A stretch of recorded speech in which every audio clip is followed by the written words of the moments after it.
Welcome to Rated In. This is Matt. And I'm Rachel. So we're still relearning how to podcast. We're going to come back. This episode's hopefully going to be a little more conversational. For those that are joining first time, this is normally a conversational podcast between two married nerds who travel, talk about games, talk about all sorts of things. It was originally all travel, and that's where we're back to. Yeah. Ideally, hopefully no more, sudden pandemics that we're in travel for years. That'd be nice, yeah. Yeah. I will say here in Sweden so far, no one wears a mask. I saw some people in the tourism spots that had masks on. Right. But only a couple. We wore them one time when we were in a packed full room.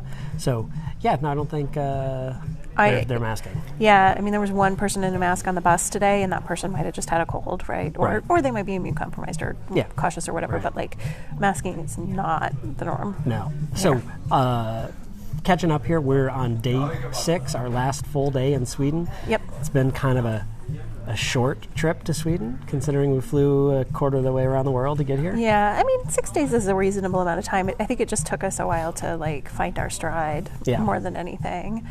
But before we dive into it, let's get the intro.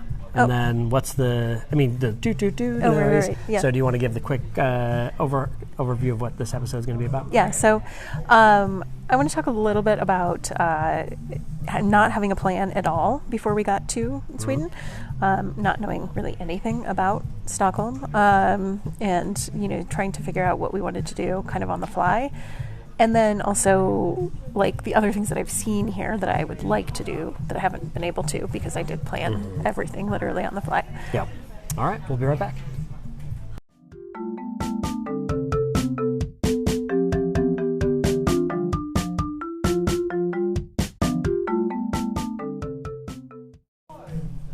When we travel, I try not to overplan. It's a thing that I really try to make one of my goals is not to overdo it with the planning. Part of that's because of me. When we first started traveling, I would plan every minute of the day, and then things would never work out. Right.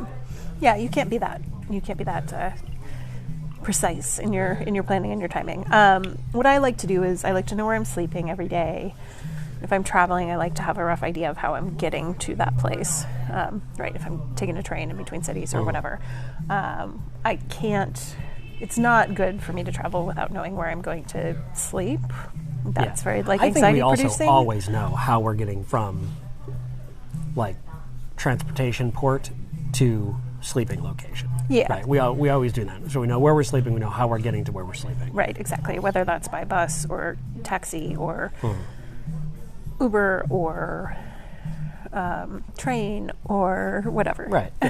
I'll keep listing. I know this is methods of transport. The Jago Hazard. We watched with Eric when he was he's just going to read all these train stations. Oh, I was thinking it's like naming nuts. But oh yeah, that too. Nut. And then I would say normally we usually have one notable thing per day that we want to do. So it's we want to go to this museum this day. We know it's open. We want to go to this restaurant or this park or something. Right. But we got to Stockholm and I had literally nothing planned. I hadn't looked at anything that is in this city. I hadn't thought about anything other than finding a hotel, which we did, and I like this place. It's called Nordic Light. We happened to get a 3-night package deal over the weekend. It was a long weekend package, so the third night was 50% off. So a tip to check the actual hotel website when you're booking sometimes, because it was cheaper than all the booking places. Right. Yeah. So, so it was a good deal. And it's a very nice. We're in the hotel bar right now. You can hear some mood music. Oh, maybe. Yeah, I wonder if it picks up. If you can't hear the mood music, we can hear it, and we're feeling the mood. Trust me. Hopefully we don't get demonetized, except for we don't have any sponsors or monetization, so it's not a big deal. We'll lose that 14 cents. Yeah. So we didn't know anything about anything here. And normally, like I said, I try not to overplan, but I usually have an idea of some things. So I just didn't. I know this has been a busy 6 months. And was it just that there was too much, or was it that you're a little bit out of practice for traveling? What do you think? Also, we're traveling with your mom, which is a little bit different. Yeah, I think it's a combination of all three, right? I think A lot of it is just being overwhelmed, though. Like, I'm just tired. And, like, you know, just managing to do my, like, everyday tasks is enough. So adding on additional tasks on top of that is a lot. Yeah. But it is different traveling with my mom, right? Like, we can't do as many things. Yeah, but at the same time, I think we're doing great. I don't feel like your mom's holding us back. We're also just trying to make space for what she wants to do. Right. And so some of the not planning, I think, has been good, because if we overplanned, then we wouldn't have done some of the stuff that she wanted to do, right? And so, and she had looked at things and knew things that she wanted to do, which is great. So, you know, yesterday we went to the Vasa Museum. Vasa is a big ship that, in 1628, Gustav the Something's Folly. I mean, that's not what they call it, but that's what it is. Yeah, he built it. He 16 something. Did you say 18? 1628. Okay. Yeah, I just can't hear. Sorry. He built it. He sailed it against people's advice because they said, you know, this looks pretty bad design for a ship, and he was like, nope, sailing it anyway. This. Yeah. And it sank on its maiden voyage.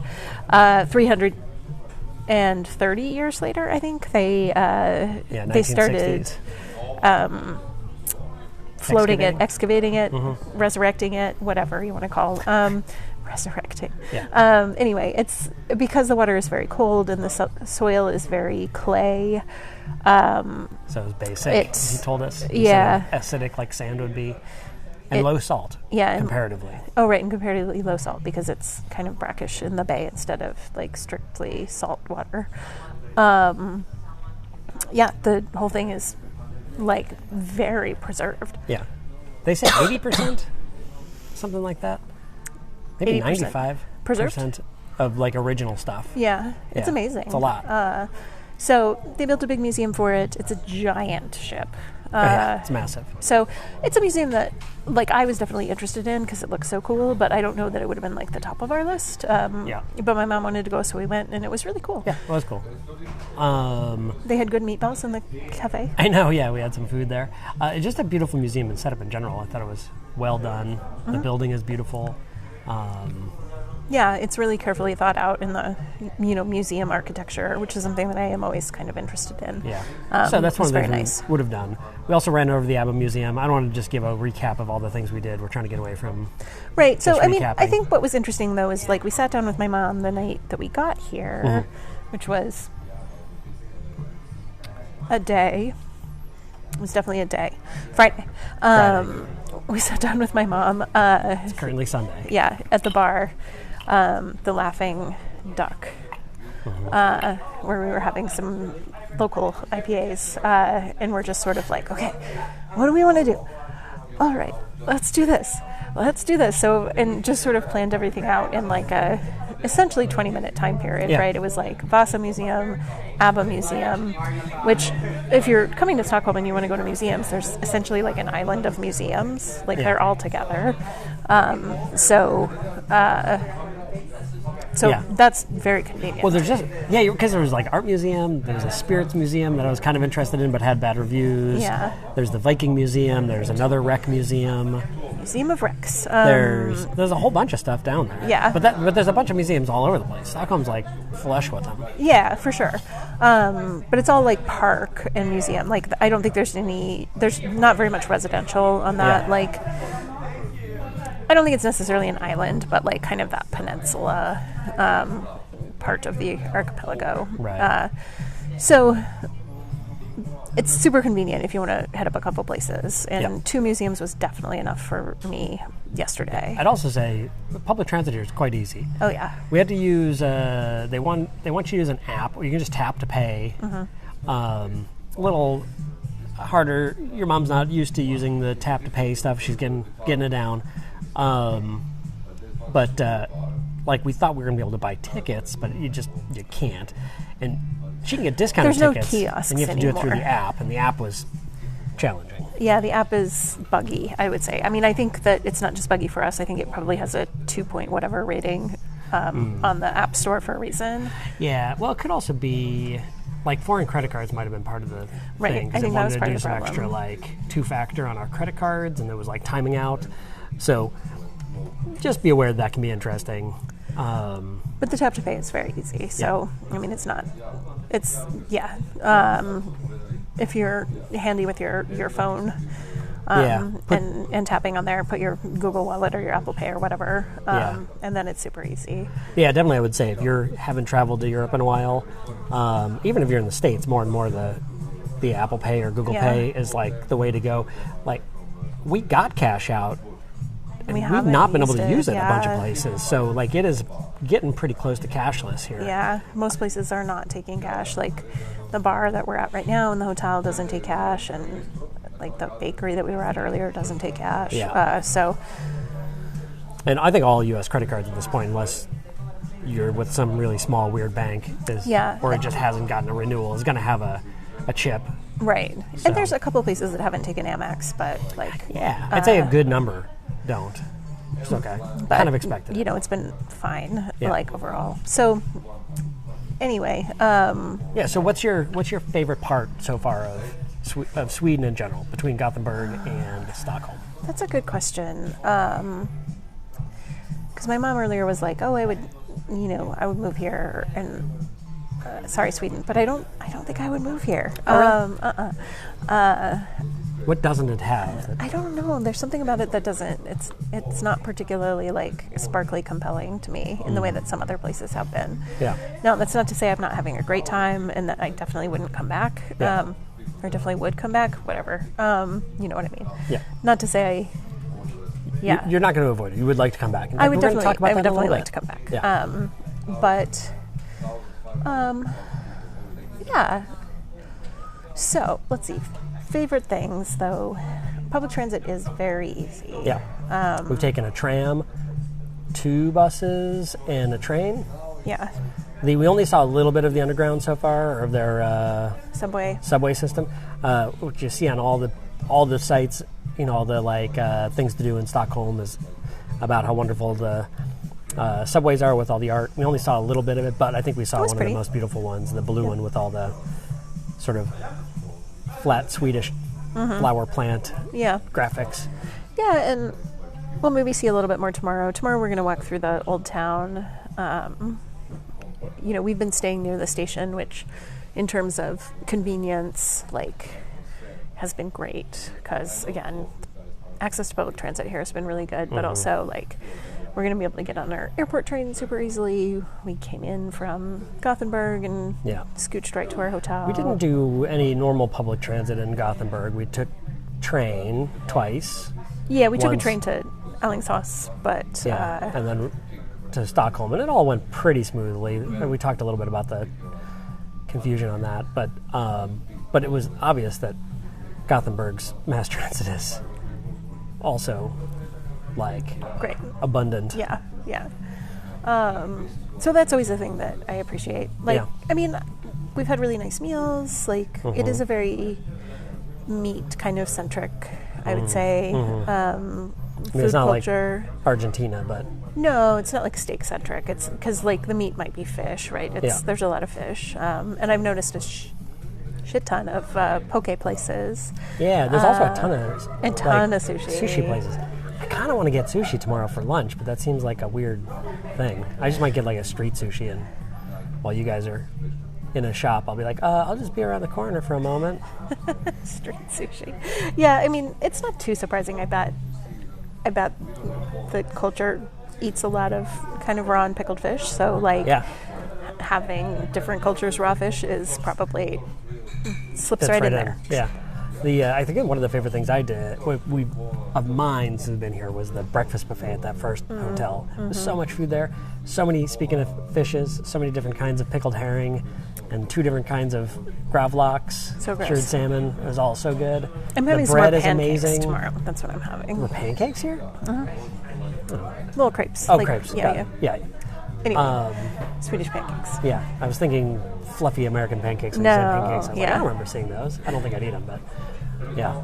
Sorry, we were just talking earlier about what we're going to have for breakfast the last day, and I haven't had any pancakes at this hotel. So nothing stood out, though, of the things we've done. I mean, Like, I thought the Vasa was totally impressive. If you were here, I would do that. I thought the ABBA Museum was okay. Yeah. It was very expensive. Yeah. In general, that's the theme. Yeah. But I mean, the Vasa Museum was much cheaper. Yeah. And is actually a lot of historical preservation. I mean, I guess so is the ABBA Museum, but like not on the same scale. Yeah. You're not trying to keep a 300-year-old ship from like falling into dust. That they've doused in glycolax for days on end until it sucked in polyethylene glycol instead of water. So, I really liked just the idea that all those museums are out there together. That was fun. Mm-hmm. We took a boat trip today. We took a archipelago boat tour. Mm-hmm. That I think was definitely worth doing. Mm-hmm. Other thing I think, I think maybe your mom kind of likes this, and part of it too, the fika idea.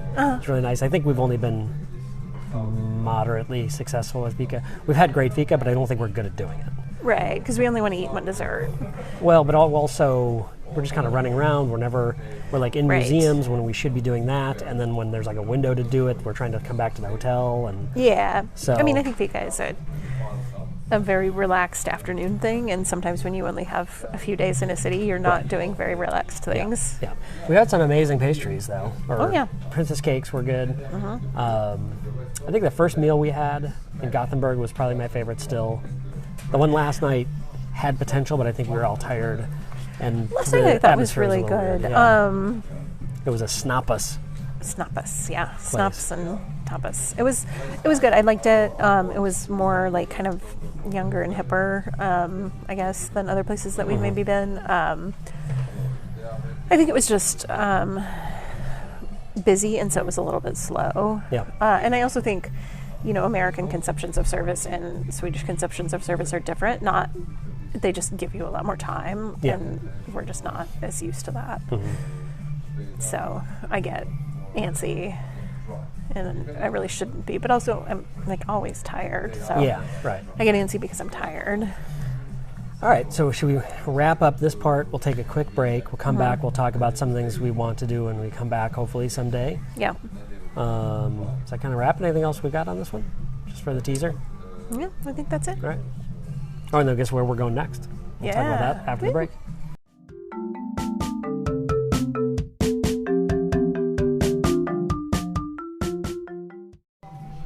All right, so you mentioned earlier that there are some things you'd like to do. We talked about it a little bit today. What's the top of your list? So normally we go to a lot of art museums when we travel, and we have not so far on this trip at all. Not a single one. No. And I know there are some nice ones here. I mean, there's definitely some museums here that I'm not interested in. Like, I don't need to see their, Egyptian art collection or whatever. But might be pretty good. I mean, it probably is. But like, I can also see that. Yeah. Similar stuff in London, like where other they places. stole everything. Right. Exactly. But I would love to see some of that. It seems like there's some very cool things. There's a David Bowie, photography exhibit of David Bowie. Nice. Just not going to work. That's right around the corner from us that we're just not going to be able to make it to. Mm-hmm. Things close here early too. Like everything closes at 5. So, on weekends. Yeah. As well. I have time in my evening where I would love to go and see a thing or do a thing, but everything's shut down. Yeah. So. But we've also been not going to bed super early. We've been waking up reasonably early, and then we've been running around a bunch. And so by tired. 5 or 6, we're exhausted. Yeah, for sure. But I mean, I would probably have rallied if, there was a late night or one evening that was open late with the Bowie thing. Yeah, right. Because it's a photography exhibit. It's not going to be huge, and it's right around the corner. So I'd like to see some art stuff. It seems like there's a contemporary art museum. It seems like there's some cool art museums. I would definitely do that. I think we've passed 5 theaters. Yeah, there's a bunch of theaters here. I wasn't really expecting that. Mm-hmm. A lot of them seem like the shows kick off more in the spring, so I think a lot of them aren't actually showing anything right now. Yeah. In, late January, early February. But I would certainly look for and kind of plan a few shows, or at least one show, to check out some of the theaters, because some of the buildings look really beautiful. Yeah. It's getting a little noisier in here. I don't know how much it's picking up. Probably plenty. Anyway, the bartender and his friends are laughing. Yeah, people are pleasant here. Really quiet though in many ways. Like I've never seen kitchen staff so quiet anywhere else in the world. Like they just start silently working, doing their thing, which is fine. Yeah. But you're just used to some banter. Some conversation back and forth or yelling or like I need this, pots clanking or anything like that at that one place. It was so quiet. They're right next to us. Yeah. Yeah, it was. They're like ninjas. Yeah, ninja chefs. Anyway, so I would do that. If I came back, I would try to stay on the water for a couple of nights, and just kind of like take in the nature part of Sweden, which we're not really experiencing at all, and yet I think is a pretty culturally important thing. All right, you're going to take a drink. Okay. Which is fine. I didn't know it was needed to fill that gap. I think one of the things I've been kind of intrigued by is how many clocks there are here. They're all over the place, like on buildings, and there was one sort of in this alley almost that was on like a bridge between two buildings. I mean, it wasn't an alley; it was a pedestrian way, but it didn't seem like it was as busy as some of the other ones. There's clocks everywhere. There was this beautiful one in the library we went to. We didn't talk about the library. That was another thing. Like my mom had done research about things that she wanted to do. So she knew the Stockholm Central Library was beautiful, and it was. And so we took a train up there. That was a great thing to do too, because it was totally free, because it was a library. Just went up there, wandered around the library before we went on our archipelago cruise. So, clocks. There was a nice clock in there. There was, yeah. So I wish I would have taken more pictures of them. I don't know if I come back if I would remember to, but I would pay more attention to the clocks, I think. I would definitely want to eat some more fish. I mean, I know I've eaten fish at every meal, but I'd like to eat some more raw fish, or like this buffet is okay for like herring and such, and kind of missed the other one. That's pretty minimal. I mean, you had a whole plate of pickled herring yesterday for dinner. It's true. I mean, it was a small plate. I had 2 pieces of pickled herring on it. That's true. It was a tapas place. Right. It was fine. It was the perfect amount. I don't know. I think I would want to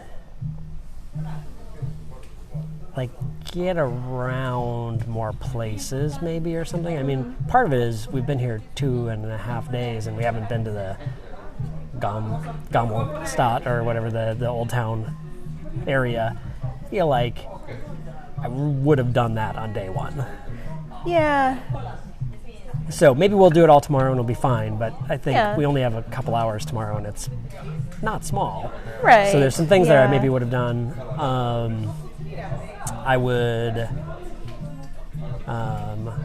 try to figure out how to sauna, which we haven't done and probably won't here.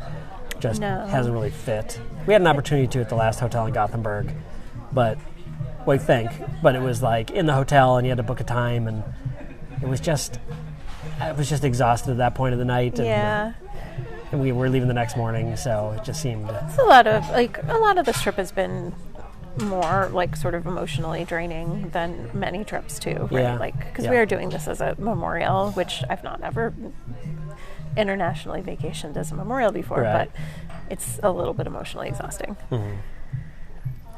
But I don't know. I would just spend more time in the places we are. I think these are too short. I would try harder to get my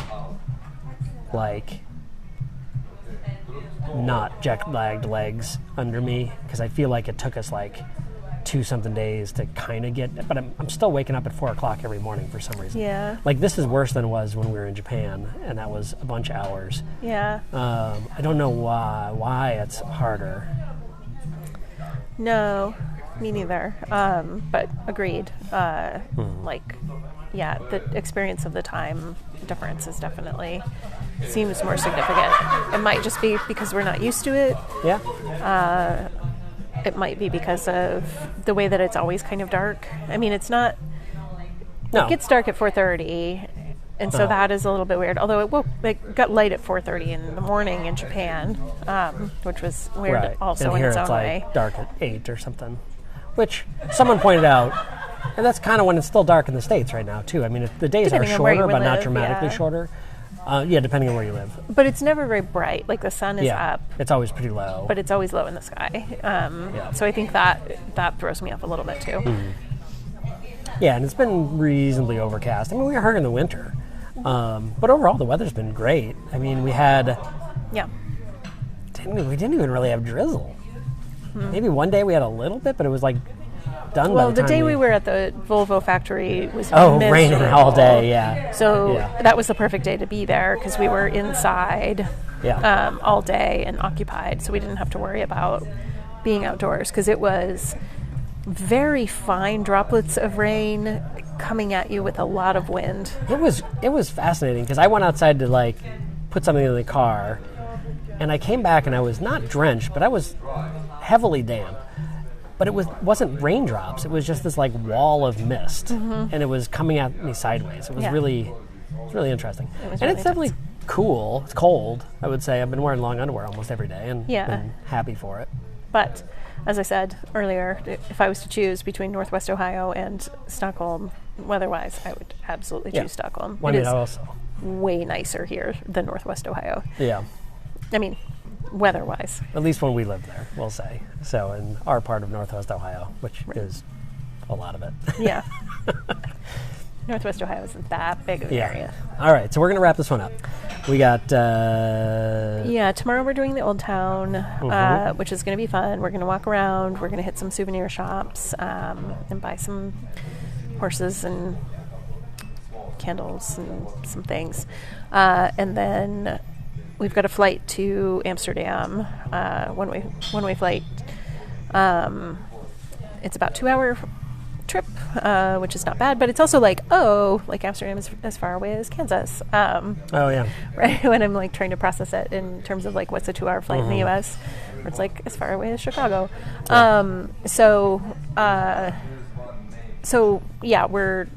We're flying there tomorrow evening, getting into our apartment kind of late, and then we'll be doing Amsterdam we'll be there tourism. for a week. We're doing 2 art museums in one day, though, right? No. Oh, okay. I thought we were doing the Van Gogh. That's Saturday. Okay. So we're doing the Rijksmuseum on Tuesday, and then we're doing the Van Gogh on Saturday. Okay. Yeah. Cool. Sounds good. And I'm going to work for like 3 days. That's a bummer. I know. It is a bummer. And we're going to meet up with another friend of ours. Yeah. A couple more friends of ours. So, yeah, it's going to be a good another week, I think. So. All right. Well, I'm going to make Rachel rally here because we need to do last little bit of stuff around. We need to finish packing and call it an early evening so we can get some fun walking in tomorrow. Yeah, exactly. So, All right. Thanks for listening, crew.